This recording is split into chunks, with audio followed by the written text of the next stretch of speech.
Welcome, everyone, to the Bar Talk Podcast. I am one of your hosts, Jordan Shabbat, joined always by my assistant, Karl, and Dan Mahoney of the BBC is joining us again today. What's up, guys? Hello, everybody. Hello, everybody. I stole Carl's line. You totally did. You did, too. What's up, Karl? And when did I become the assistant?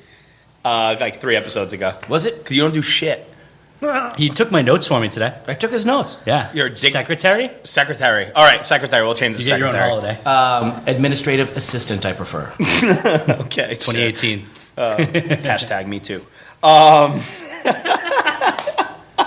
And we are joined today by Chris Almeida. He's worked for Speedwell Tavern. He's worked at the Eddie in Providence. He now resides at the Tasty in downtown Plymouth, Mass. And he's got a long bartending tenure. So he's perfect for this podcast. What's up, Chris? Hey. I know I'm not supposed to mention names, and this is not a political show, but I just need to say one thing and get it off my chest before we get started.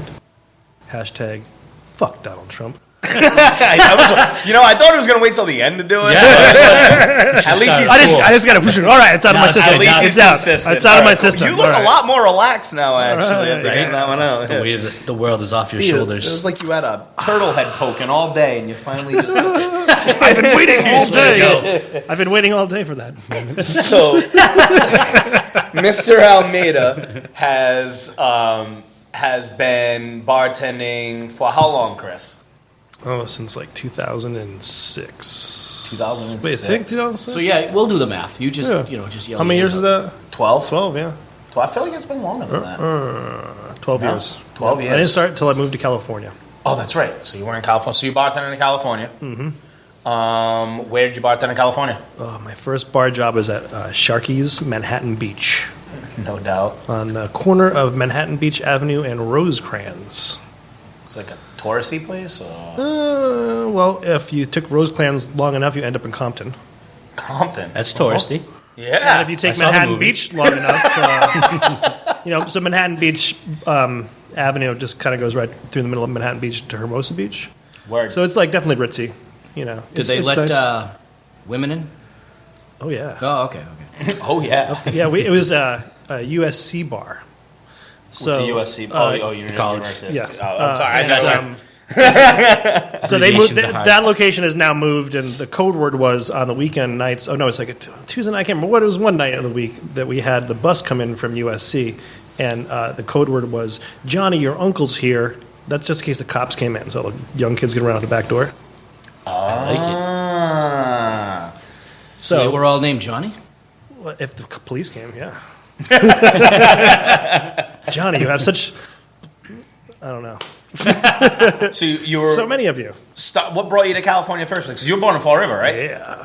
I moved to California to just, experience California. Previously, I had been working for Hasbro Toys. And I left there and was like, yeah, I'm going to go get a job working for Mattel, gonna design some toys. I did computer stuff. I actually have an Almeida action figure, so I thought you did a pretty good job while you were at Mattel. Hey, if I work there long Pull a enough. string in the back and it says, hey, where's my tip?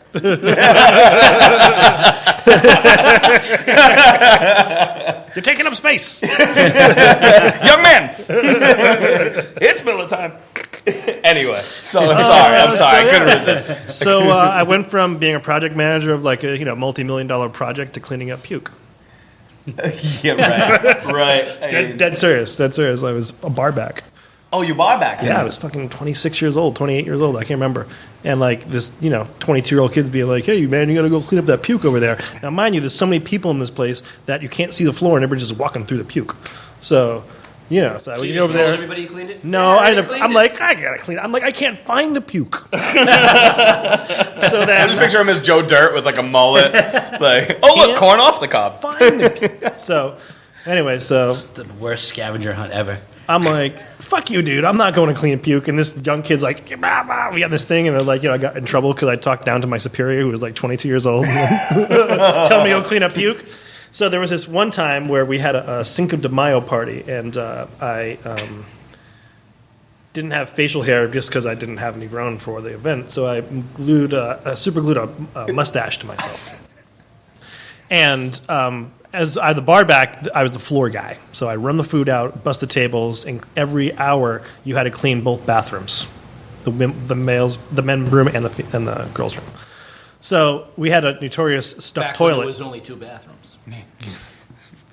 Now there's like an ambidextrous and everything else. Well, just have You like to pee with your left just hand. have one big bathroom for everybody, So anyway, then we had this toilet with you just always get stuck, and I'm plunging this toilet, and I got poo water on my lip. Oh no! And then you grew a beard.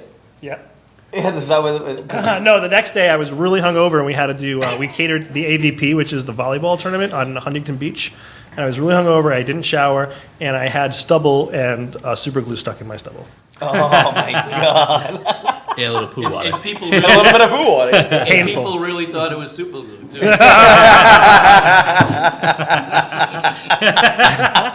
Well, that story gets a little more interesting, but it's not for camera. It's for the book.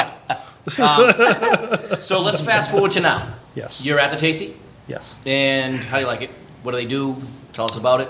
It's a farm-to-table restaurant. We work with a lot of local farms, and our menu changes daily. And we have craft cocktails, and those are also as local ingredients as far as we can get. I guess some of the. Well, that's a lie.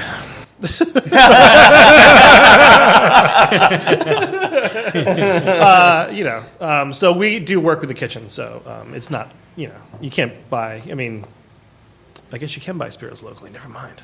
Yeah, we have some local spirits. So we don't really use dirty water, but we use Bully Boy. We don't use Bully Boy.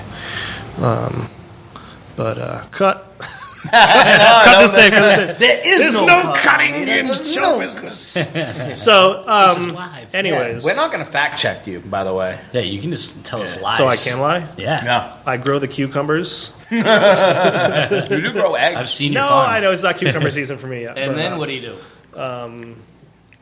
Just get that super glue out. sometimes With the cucumbers. Sometimes you have so many cucumbers, you're like, what do I do with these things? So you put them in water in your refrigerator. That's good for detox. Oh, okay. I like to pickle them for my wife. She likes pickled cucumbers. So those it's just like pickles? a little 4-ounce mason jar, some sliced cucumbers, a little bit of apple cider vinegar, some rice wine vinegar, some red pepper flakes, salt, pepper. Close it up, shake it, ready the next day. Story of my life. So that's what I do with cucumbers. They're usually extra cucumbers. I'm like, what am I going to do with all these cucumbers? But anyway, Cucumber tangent here. So the tasty, we're just trying to do drinking proud as far as the craft classics are concerned. Now, we had a conversation new age before you ones. came in Yes. about being a bartender and the difference between a bartender and a mixologist. What do you consider yourself to be? Well, this is one and the same. Is it? Oh yeah. So Well, then- okay, so then like- why the play on words? Just keep bartender. Well, personally, and I think if you really talk to like mixologists who are like, they hate that word. Yeah, mixologists do. It's kind of a buzzword, right? So Yeah, it's a word If you're a mixologist, you don't want to be called a mixologist. You'd rather be called a bartender. Well, because people are using it incorrectly, right? Or Well, it's like I'm not a doctor of drinking. You know what I'm saying? Like, I've seen I don't your know, drink. man. Yeah. You just went on a 5-minute rant about cucumbers. Like you're a doctor of anything you want to be. so Prescribe some great things okay, to me. so I think That's a different show. I think that word can be definitely debated over and over again, but I think What's your definition? I think it's a simple vehicle for people to understand what we do. So there's definitely not an insult. You know what I'm saying? It's just Right. kind of like we're like, I'm a mixologist. So what I do is I probably precise precision. It has to do with precision and fresh ingredients and presentation and just thought behind what you're doing. And like especially when you're going, if you're going to be making classics. Traditionally, they have a traditional way to make classics. Making Manhattan is a certain way. Making old fashioned, it's a certain way. Carl's. Martinis Fishbowl. either gin or vodka, and so on and so on, Measure. so on and so forth. So Everything's measured. It's like, so the way I've always said it when someone's asked me, because I feel like I got to answer everything, is mixologist is sort of like a baker and a bartender is sort of like a cook. I don't know. You can't be giving people drinks unless you're a bartender, right? So you can have like a So mix, all Can you be a baker without being a mixologists cook? are bartenders, but not all bartenders are mixologists. Right. Yes. Right. I would say that is a little more It's better than what Jordan said. You can say it. It's a little more fair. Yeah. So, So unfair. Because you I am have, you fair. have a few things. You have like yeah. you have a mixologist who's awesome making drinks, but they're just an asshole. And sometimes Well, there's. So you're a little bit of both. I'm an asshole. I'm an asshole. Who was gonna do what? Going? Don't make me be an asshole. So no, I mean really, it's like, and I think you can say some mixologists are pretentious, but there's the pendulum swings. There's like, you can have a bartender who is bartending in a super dive bar, and they're just serving you PBRs and shots of Jameson, and that's one thing. And then you have the mixologist who barely can ask you what your name is, Right. So in the middle is kind of where you want to find the perfect bartender, right? Right. Someone who knows the classics, someone that can pour a beer, someone that can do a shot with you, someone that can give you a high five, remember your name, and just kind of get that whole vibe too. So backtracking. So you started at Sharky's as a barback. Yes. You ended up a bartender there. Nope. You never did. Nope. That was my first bar job. I think it lasted 6 months. So it was the beginning of the summer, and Get fired for not picking up the puke. Oh, fuck you. It's it everywhere. was even better than that. So no, I just couldn't get promoted, and they had brought in other folks. I wasn't as curvy or however you want to call it. Maybe that's what it was, but I think you're curvy. I am a little curvy now. Me too. But back then, I was like, just like pretty thin guy. Anyways, so I had way more, and I had way more hair too. So, anyways, they wouldn't promote me, so I just kind of like the bartender wouldn't give me a shot. So I was like, you know what, I'm gonna go do this somewhere else. So What'd you do? I quit, and I had no job to go to. I was living in California. I had no money. I mean, Most most people- people in But California I was doing that, like though, so I was Took the doing words out side of my work. it's like the national job. I was doing side work, so I had a little bit of money, like computer stuff. And How'd you end up in Brooklyn? how did I end up in Brooklyn? Oh, hang on, real quick. I was going to real quick. You want me to stop? Go. Okay. Nope. Oh, the thing. Sorry. So anyway, I started this place called Barnacles, and I was with my friend Stretch. He brought me in there. I was at Barnacles. Barbarella Damarella taught me how to bartend. Where's Barnacles?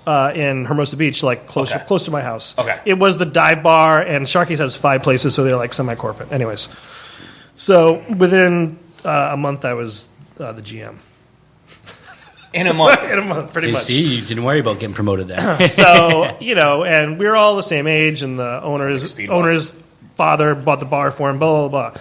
So that lasted about maybe like another 8 months or so, and then that imploded on itself for, lots of reasons. It'll be in the book. And then Comes out next week. then I was just like, one Wednesday afternoon, I was like, texting my friends in New York City. I'm like, hey, should I move to New York City? They're like, yeah. I'm like, all right. Give my notice. 30 days later, I was in New York City. You just fucking packed up and left. $500, suitcase, and a guitar. Sold all my stuff in California and just flew to New York City. Yeah, like John Mellencamp. Right? And then I was like, Okay, yeah, it's gonna mom and be dad. interesting. I don't know. I even know anything about I'm John gonna get- I'm Mellencamp. like- It just sounded Sorry. good. But no. Dude, don't worry about He's John Cougar Mellencamp. me. John Cougar Mellencamp, of course. So anyways, I moved to New York. I'm like, Mom, Dad, I'm never going to work in the restaurant business again. Don't worry.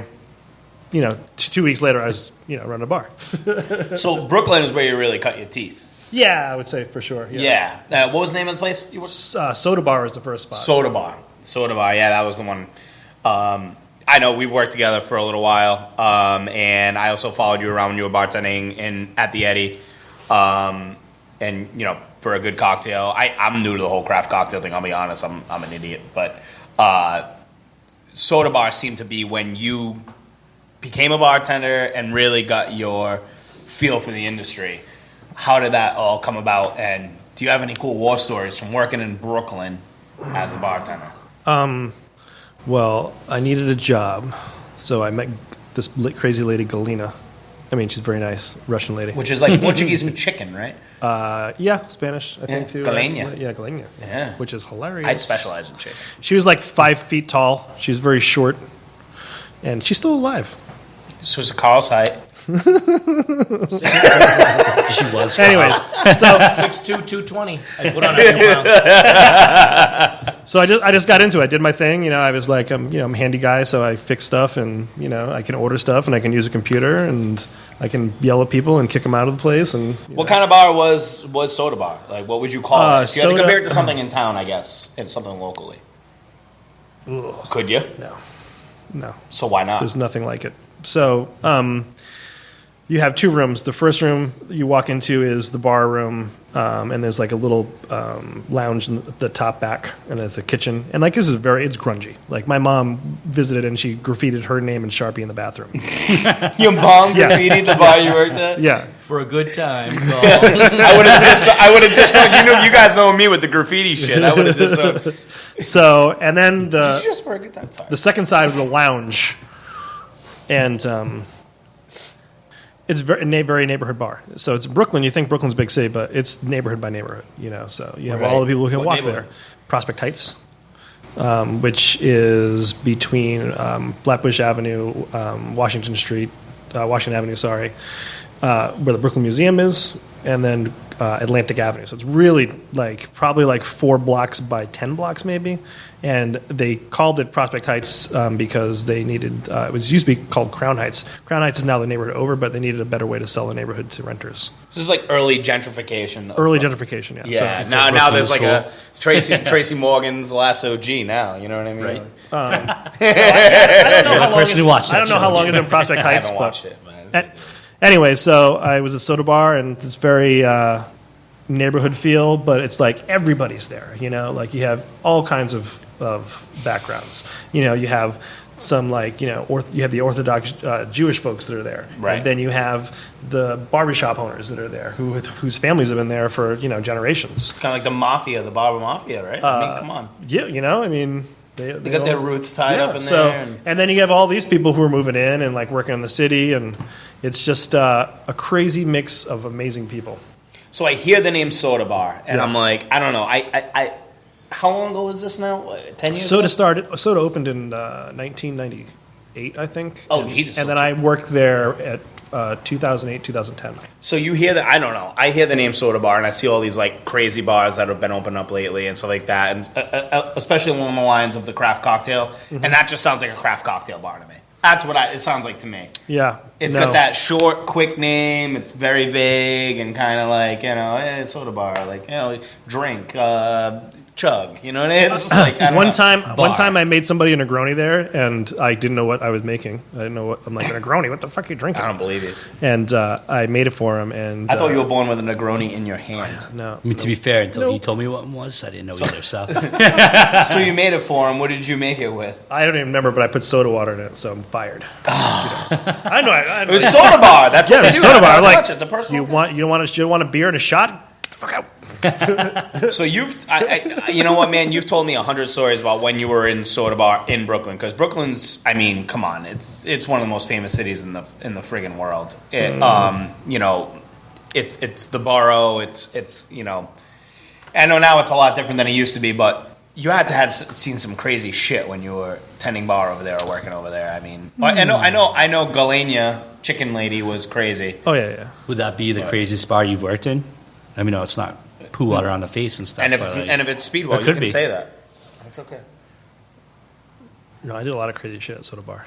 Wait. Oh, for the record, Chris is married and has a beautiful child by the name of Solon. So there may be some stories For the book. for the book. You gotta pay And for we're not those. asking you to share those. I'm going to share one of my favorite stories, which got me dubbed the Rabba Stappa by Squinty. Squinty, my friend, dubbed me the Rabba Stappa. All great names so far. Yeah, content. Yeah. So I'll make this long story short as possible. Too late. I was wondering what Karl was going to chime in. It's a mid-hot August morning. The dew point was in It's a real dry heat. You know, I'm like sick of being an asshole all the time. I'm a fucking asshole all the time. I walk up to the soda bar and I'm opening the gates, and this guy's like, "Hey, can you give me some money so I can go get a beer somewhere?" I'm like, "Nah, just hang on a second." So I open the door and I throw him a Tecate. I'm like, "Have a nice day in the park, young man." Shake his hand and whatever, blah blah blah. About a half an hour later, I'm opening the bar and I'm counting my bank, I'm counting my petty cash, and I do it it's noon. the door's open. Like, I know everybody in my neighborhood. I'm just doing this with I have like, $1,000 out in the bar. And this dude walks in and he's like, "Hey Chris, what's up, man?" He like gives me the high five and I'm like, what the? I'm like, "Oh yeah, sure, what's up?" Like, I don't want to be like that guy, so I'm just like trying to be cool. I'm like, whatever, Right. So I put all the money in the bank bags and I realized something's not right. So I walk behind the bar and I throw the bank bags behind the register and I turn around, this dude standing right next to me switches his hat around backwards and he says, "Give me all your money or I'm going to shoot you." And then I'm like, "Oh, okay." And so he has a bag in his hand. He's like, "I got a gun in this bag." He's like, "How about you just sell it to me?" He's like, "I'll sell you this gun for $100."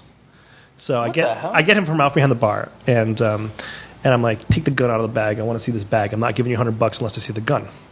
So the guy's like, "Don't make me shoot you over $100." So I'm like, "All right, fine." I'm like, "Follow me." So he comes behind the bar and he follows me. And I'm thinking, can I hit him in the head with a bottle? I'm like, I'm going to get his crackhead blood on me. Like, I don't want that. That's So I reach down behind the bar with my left hand and I come up and I switch my right hand. I swipe the bag out of his hand and I come up with a baseball bat in the other hand. Oh shit! So you're like a fucking superhero. Now I'm like, "All right, motherfucker." Deadpool? I'm like, "All right, motherfucker." He's like, "What are you doing? What are you doing?" I'm like, "What do you mean? What am I doing? You're trying to rob me." I'm like, Right. "Get out of the bar." So like we get out in the street. So we shot him. So we shot. And now there was telling me that we know and love there today. was just nothing in the bag. It was just junk. Hair never grew there again. So I slapped the guy upside the head with my free hand, and I said, "Give me your hat and your shoes."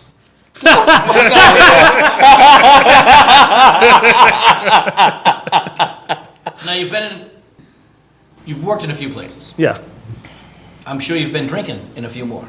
sure. What, as a customer, if you go into a place, what's your pet peeve when you walk in? Oh yes. I already know all of them. So No, I don't know everything.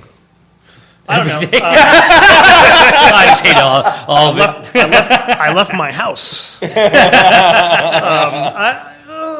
what is Biggest- it, No, I what is think- it that other people do when you go in as a customer that drive you crazy? Oh, waving at the bartender. Like I'm a bartender too, so like I'm sensitive to that crap. So like, Right, but it's- as a customer. it's like waving at people, not being observant about the space around you. So like if you're like we're sitting like this and I'm in a chair like this and someone's like got their armpit Right. and- But what about with the employees though? Like if you go into a bar and someone's working, what is it about the way the bar works or the way the restaurant works What are that they doing drives that you pisses- right. nuts? Like this guy, I can't believe he's not, or he's doing, or he's... I can tell you right now, I'm gonna just get him going because that's nothing to do with bars. Breakfast sandwiches. If this dude is very passionate about breakfast sandwiches. All his Instagram is. Yeah, It's pretty much there's no good place to get a breakfast sandwich in Plymouth. there you go. On the record. I would say sorry, Farmer's Table. I had a breakfast sandwich there recently. My 2 thumbs up, and Jordan's, he doesn't even know it, but he likes it. I don't know yet, but I'm gonna go try But it. other places. But that's not the question I asked, so let's stay on point, everybody. Sorry. Rated in Karl. Rated Nobody ADD. gives a shit about breakfast about sandwiches. your breakfast I don't sandwich. know. All right. Kind of. You hurt Okay, his so I think feelings. I think it really. breakfast sandwich. No, when you walk into a bar, Yeah. and It depends what I'm you going go to get a get. drink, What and kind the of- bartender's doing something, or the place is in a way that you're like, I can't believe this. If he doesn't do that, this is bothering. Lights too bright. Really? Oh yeah, lights. So that's like the bartender's job, other than bartending, is making sure the lights are right and the heat is right and that the music is right. The ambiance. The ambiance, man. Yep. That's part of the whole vibe, right? If you don't have a vibe, you don't have a bar. Is there anything easier than fixing a fucking light switch? I can kind of relate to No. But I'll tell you right now, there are people that go overboard. I've been walking into a bar where I'm like, I can't see a goddamn thing. Or, Oh, it's too or you're in the dark. bar and they're just dimming the lights and they dim it so low, I don't even know who the bartender is anymore. that. Yeah, but you can't see a damn thing So I gotta anyway. reach out.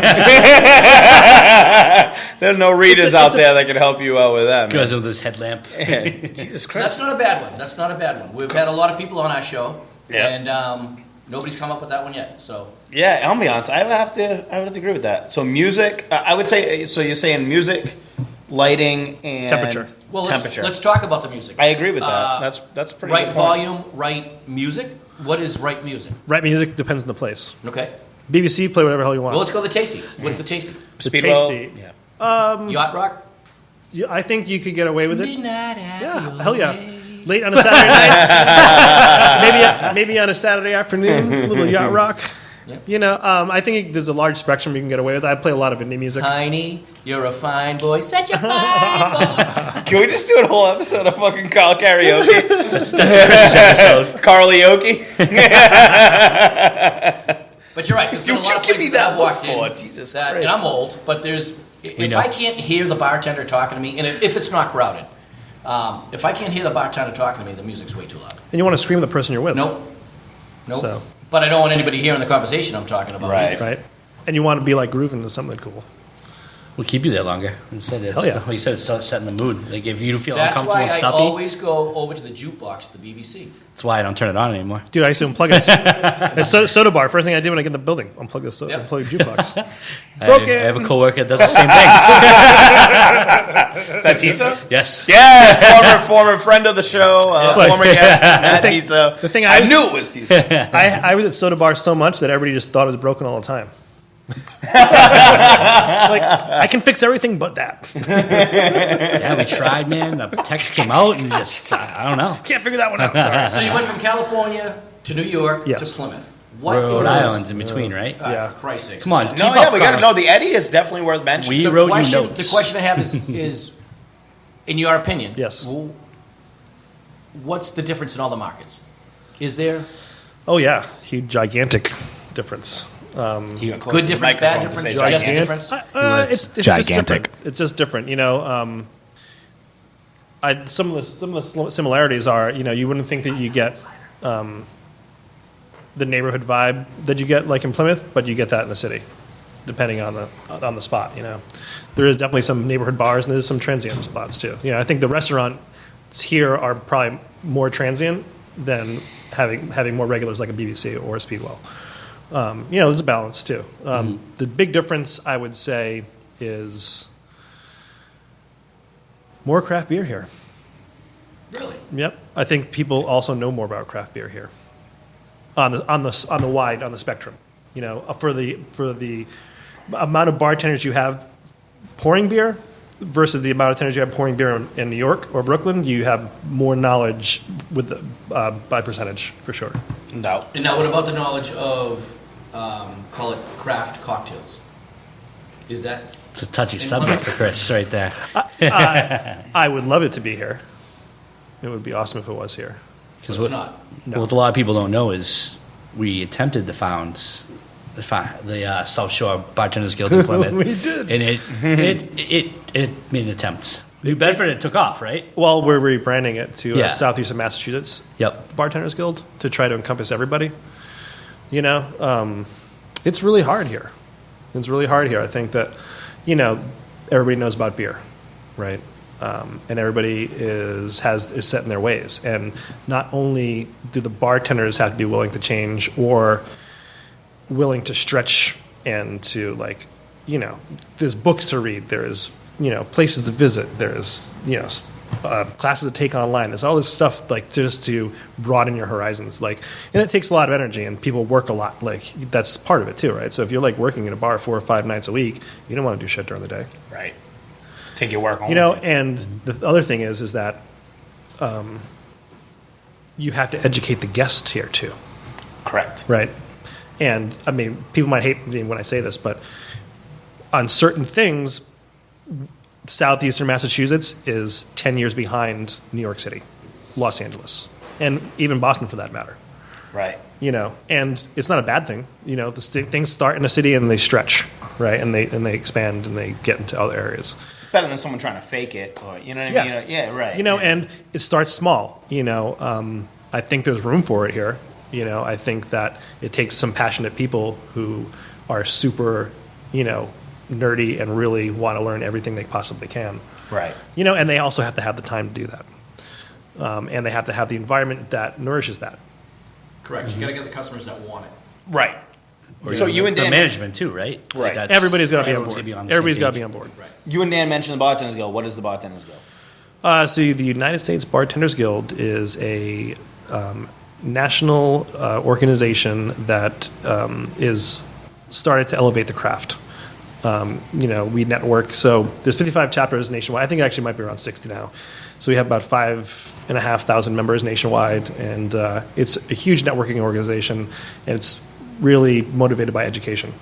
Right. You know, so for me, it's connected me with a lot of brand ambassadors. It's connected me with a lot of reps. You know, if I want to do an event and I want to do something with like Campari for that matter, I can call up somebody at Campari and be like, hey, let's do this thing, you know, and they're like behind it 100%, you know.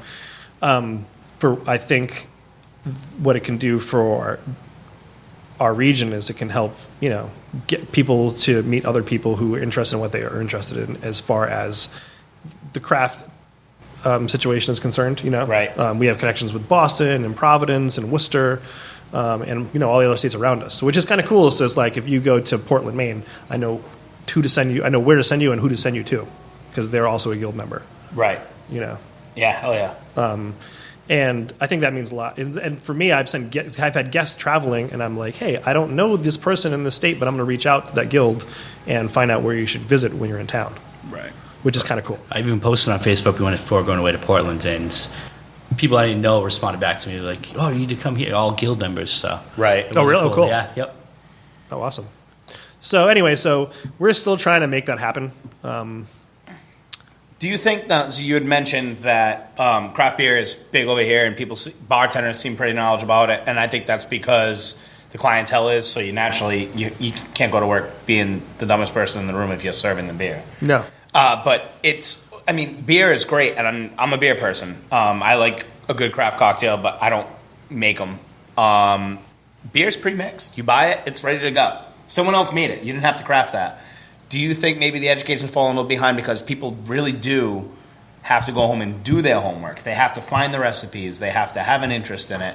What is the catalyst that sort of gets people over the hump? And like you had mentioned, is it just because people maybe don't necessarily want it over here yet? I don't know. I think people want it. I think people come to town for it. I see it happen.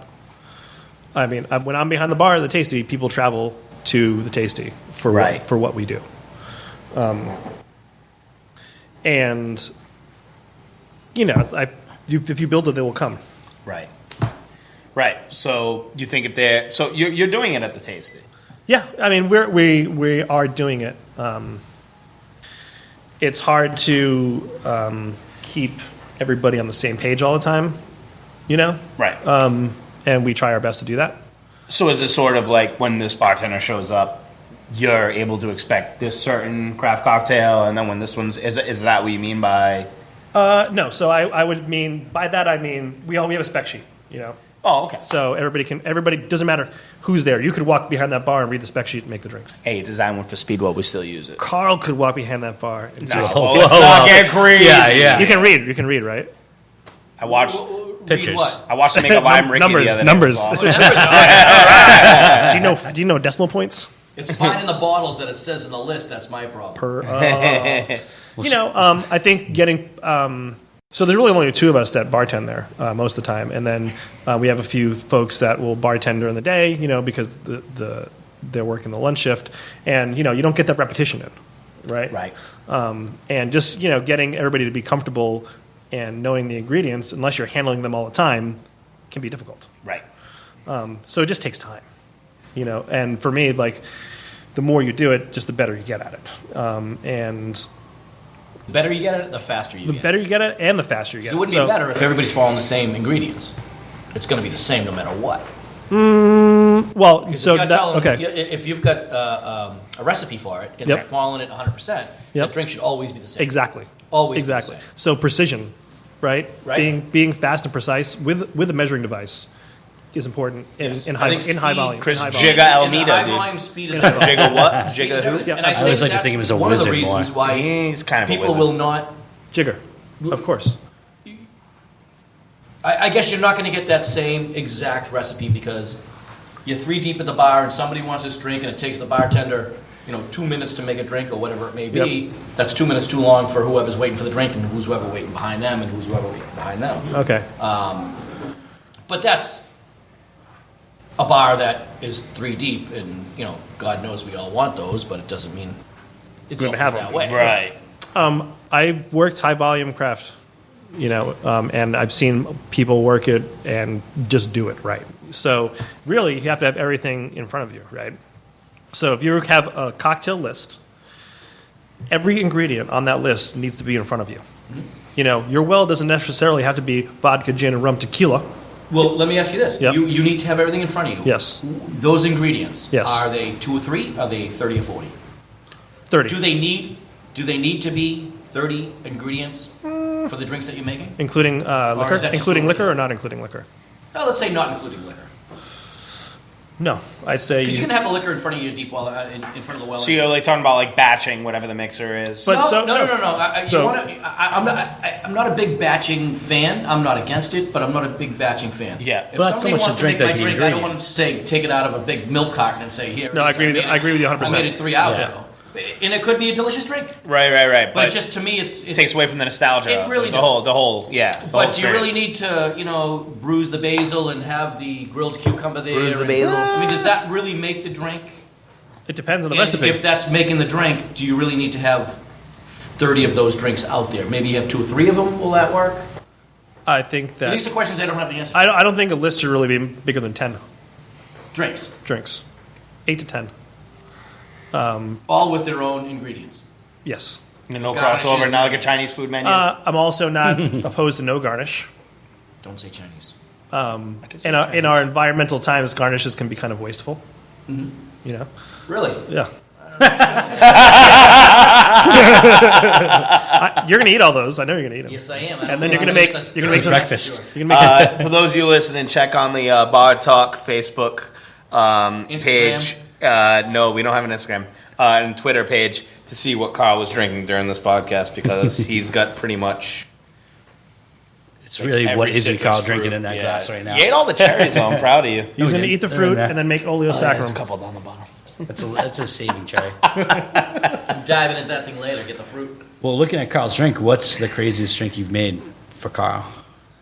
I don't know. He doesn't, No, what's we have a drink named after him. It's called Nice Hiney. That's right. That's right. At the tasty. Yeah, Really? it's called the Nice. Did Hiney. you make Do that you so have he'd a stop you have a coming in, drink or- about tasty now? He doesn't go there, but you know he has a drink. No, actually, me and the wife go there quite often, and we like the other bartender a lot better. I bet. Yeah. He's nice. He's only getting 20 ingredients. Okay. We have the same amount of ingredients. But what's the funkiest or silliest drink that you think you've made in a mixologist kind of drink? So you want to make all the classics. It wouldn't be one of those. What have you tried to make where you're like, well, that just didn't work? Well, I try to improve the green tea shot. Which is what? Well, it's Jameson, Sprite, and what the hell else is in that? Triple thing? sec? Triple sec or something like Ah, that. no, You- Peachtree. Peachtree, all right. Peachtree. Peachtree sour mix. So gross. Anyway. silly That's drinks. popular. I don't know. I like setting drinks on I don't fire. mean silly drinks, but what is it? What have you tried to make where you're like, well, that was silly because it just didn't work? Starting your own Oh, from scratch. you Shit, know? all the time. All the time. There's a bottle of There's- Four Roses that you tried infusing still in the liquor room at Speedwell. Oh, see, that was a mistake. Did it work? Did you try it? And he It means, actually tastes and he pretty means good. work. What's it Yes. infused with? He's tried making his own Fireball with Four Roses bourbon, because he wanted to do a higher quality something without antifreeze in it. Fireball, if you want to sponsor the show, we'll cut that out. But but you did cinnamon sticks, and was that pretty much No, we it? put a pepper in there. and a pepper in there, yeah. And I tried it a couple weeks ago. It's actually pretty good, but It's been there now for like 2 years. it doesn't taste like Fireball. Well, you gotta add syrup to it. It's not sweet. See, I didn't know that. All Add right. syrup He to didn't it, finish man. it yet. Get it together. Syrup to it. Sorry. Eventually- Well, Yeah. it's down there whenever you want to. There's days when I get behind that bar and I hit home run after home run. And I'm trying stuff out, and then there's days I get behind that bar and I can't make a single thing. So, other than the drinks are on the menu, but it's the creating process. Right. Sometimes you So do a great. customer comes up and says, "Listen, Yep. make me something special." Yeah. Steak tip martini. Literally, did that's not what I work did to out. him all the time. Yeah, the steak tip martini was not a good idea. And the fish and chip Bloody Mary, not good. Actually, a side note. There's Don't this. tell me you made a steak tip martini. Please. There's this machine. It's a centrifuge. It's called the Spinzall, and you can take your steak tips and marinade, stick them in vodka, let it sit there for a little bit, and then put it in the Spinzall, and it spins out all the solids. So then you'll have a marinated tip vodka. But it's not a long wait. It's only like an hour and a half to get that drink. No, I'm gonna get one of those machines. We'll make that shit. So, what was the question? What were they talking about? What was the weirdest one you've Funkiest ever drink, made? Did yeah. you ever make a steak tip one? Oh, no, he's asking me about when a guest comes in. I'll tell you what. When a guest comes in. Let's reverse that. What's the best drink you've created yourself that you're proud of? That you can't. That's not a question. It's like picking your is it a favorite rum and kid. Probably, yeah. 2 lines. 2 lines. I can. Okay, so I can't. I don't think I can give you the answer to that question. You're a daiquiri but guy, I can though. say that I could like my favorite drink probably right now is a plantation pineapple daiquiri with cinnamon syrup. That drink is a home run every single time. Should have So, brought and actually, Is that at Tasty? if Chris I'm is working, you working. can ask me for it, but But it's not on the menu. it's not on the menu. So for those of you who are listening, it's a super secret drink. It's like the You have In-N-Out to ask burger menu. We need a code. A DTO. DTO. Like I like it. that. Yeah, I like that. I actually like that a lot. Nobody's going to remember that. DTO, daiquiri timeout. You didn't say that first. You just said DTO. Well, they come in, Jesus. they're like, what does DTO mean? And then I can tell them. Walk into the tasting Can't room give him all and the say, answers, Karl. and say, it's Miller time, and he'll know exactly That's- what Yeah, That's the that's code. good. That's good. I like it's Miller time. That's good. it's Miller So time. let's just talk about How bout. about Johnny? Get naked. Your uncle's here. Johnny, your uncle's here. Oh, let's bring it back. Let's do it. Johnny, your uncle's here. And all the cooks are running out the back door. Nobody knows why they're leaving. The whole bar cleans out. So let's just talk about the daiquiri for 2 seconds, right? So you're talking about measuring in speed. So you have a daiquiri, which you can talk about the measurements depending on who you talk to, but you might see it sometimes be 2-1-1. So it's 2 ounces of spirit, 1 ounce sour, 1 ounce sweet, right? If you want a more spirit forward daiquiri, you'll dial back your other 2 ingredients. So you would have 2 ounces of spirit and maybe 3/4 of citrus and then half of your syrup. Some purists will say you dial it back even further to quarter, half. But those quarter marks make a big difference on sweet or sourness, right? So you can tell me your free pour is awesome, but if you can tell me you can free pour it down to a 1/4 ounce accurately all the time, like especially when you're pouring with syrups, because the viscosity is different, right? And the temperature of the room can affect the viscosity of a syrup. So unless you want that thing to Viscosity means thickness. if you Science want that of to Karl. be Nice perfect, job, Karl. if you want it to be perfect every time you make it, you need to measure it. Right. So you've told me before. Sorry, Dan. You've told me before that most of the craft cocktails. Well, not most of the craft cocktails. I'm sorry. I'm overgeneralizing.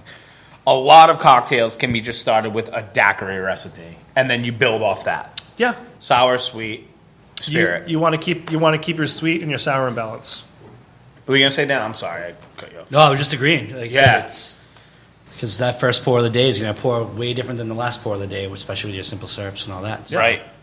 Yep. according Depending to what kind Karl, of viscosity. bottle you have it in. If you have it near the ice, if you the ice melted, a million things can Right. change it. Anyways, Wizard. I was gonna say, man, we should have got some pours and tried to see who could pour a 1/4 ounce. That would have been pretty sweet. Nobody can see us. Just pretend. Yeah. All right, Oh, so we Johnny. got these pourers here. And Jesus. Touche. That's right. I free- Karl once I- again is I 6'5". free poured it the Speedwell. Yeah, you did. Yeah. Yeah. Your pour cost You you any was Tom better than Cruise, left? like long pouring too. Yeah, a little bit. Oh shit! I was pouring 3 ounces the whole time. Yeah, that's why that $3 draft beer keeps everybody honest. That's right. Yeah. Yeah, Almeida tended bar at Speedwell for a little over a year. It was about 14 months, 15 I months. think a year and a half, man. Yeah. And sort of, used that approach. So our cocktail menu was like, what can you drop into a beer? And Almeida started there. And you streamlined everything. And we've carried that over. You still have the spec sheet. Still have the spec sheet. We Yeah. still have the cheat box. Oh, nice. So what he would do was take a lot of these sweeter liqueurs, the things that shouldn't have pours on them, like your Saint Germain, your Grand Marnier, your Cointreau, and instead of having those bottles have pourers on them or regular caps, we have to twist it off, and you're basically pouring directly from bottle, no pourer, into a drink.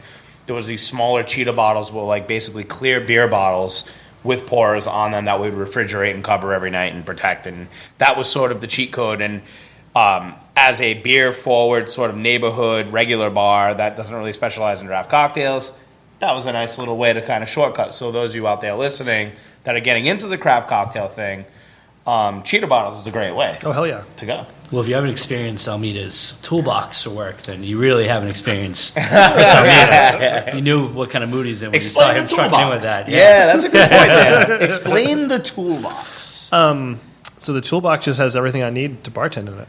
Yeah, well, what is this? What is this? People might be picturing like Well, I got It's an actual toolbox. It's an actual. Yeah. It's like a toolbox. tackle box, but it's I got it huge. at Home Depot. It costs $5, Yeah. and you can take it apart and put it in the dishwasher.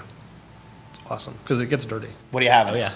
I have some shakers, both sides of the tin, some strainers, mixing glass, spoon, peeler, knife, cutting board, bitters. I don't know, whatever else I can fit in there for the day. So if someone I've needed seen like a cucumber in there once. tracheotomy Yeah, cucumber. in the bar, you could do a tracheotomy, I got or some- you I could got make a some- hell of a daiquiri. You could have fixed your Got dishwasher. some metal straws in there. Yeah. Yep. Metal straws. I just- Liquid Band-Aid. Yeah, do you have a little band-aid in his toolbox? Yeah, dude. Keeps that lime on the glass real good. Super glue.